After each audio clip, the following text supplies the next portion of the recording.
Welcome to the Exit Plan Show. Today's guest is Tim Scott. He's the founder of Wallace Scott Law Firm in Denver, Colorado.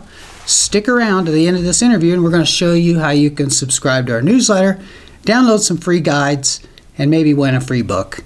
Thanks for joining us. Thank you to Zarlingo Robb, CPAs and Business Advisors in Wheat Ridge, Colorado, for providing a location for us to film this episode. At Zarlingo Robb, they think like business owners. For more information about Zarlingo Robb, please click their link in our website show notes. Hi, I'm Norman A. Hood, financial advisor and host of the Exit Plan Show. I interview America's top advisors like today's guest, Tim Scott, to help business owners like you enjoy more personal freedom, grow your company faster, and retire someday on your own terms.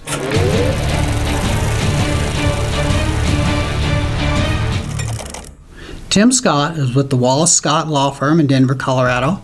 His practice areas are estate planning and administration, business and individual taxation planning, exit and succession planning, tax controversy representation, entity formation, and business growth and incentive planning.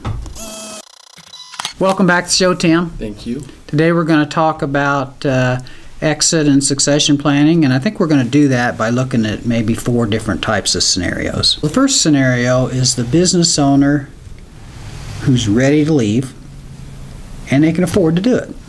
So how do you, if I were that business owner and I come into you, Tim, and I said, hey, I'm ready to get out of here and money's no object, I can afford to do it, what do we do? That is the rarest type, but the most interesting type, I think, as well, because one of them are interesting because there's a lot that actually goes into that. One would think, by the way you asked that question, that would be a pretty simple exit. But I think that what's difficult about that is that I see in that question you already have a business owner who is thankfully looking to exit, but maybe you hope that business owner is paying attention to his or her business and running it so that it's well-oiled machine. It's be a smooth transition.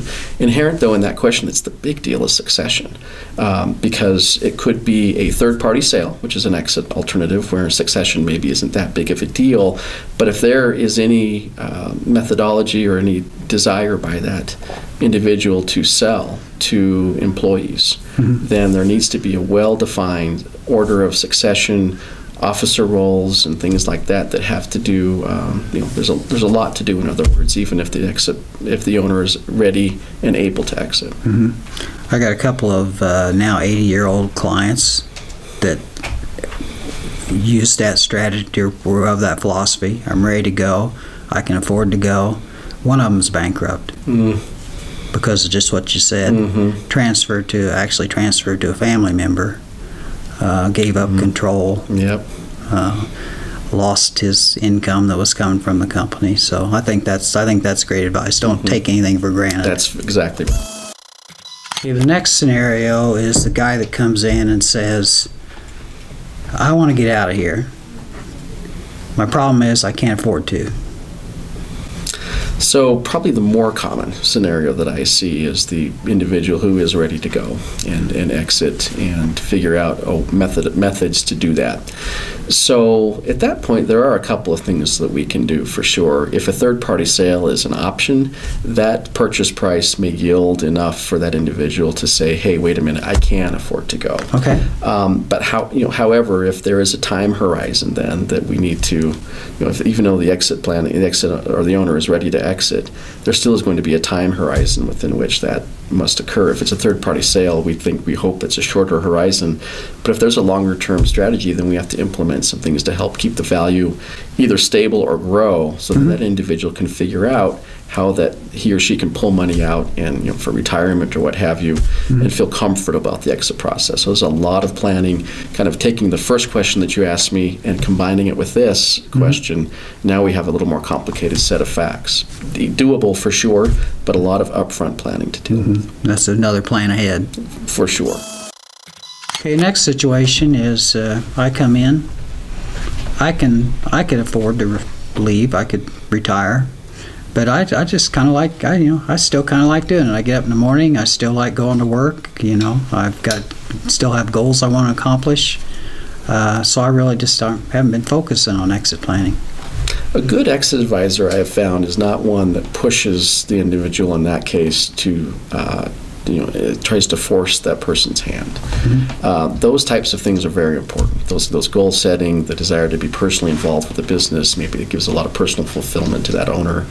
So working within that set of, with that understanding, generally, though, an owner in that I have found, an owner even who's not ready, still understands the benefit of planning ahead to figure out what to do when that person's ready. Because one thing that I advise clients on who are in that spot is don't wait until the day that you either have to exit or want to, because it may be too late. The market may have changed so significantly, for example, that you can't sell your business for what you wanted to sell it.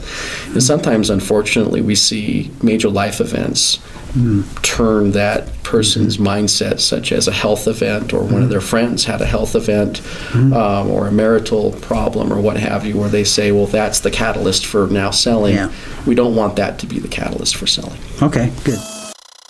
So the last scenario is the person who can't afford to leave, and so it's a good thing they're not ready to anyway. But what do you do to help them? So we have, I'm thinking back to a professional services firm that I work with from years ago, almost 10 years now, and that very scenario presented itself with the individual wasn't ready to go. This wasn't even on his it wasn't even his mind to think of exiting.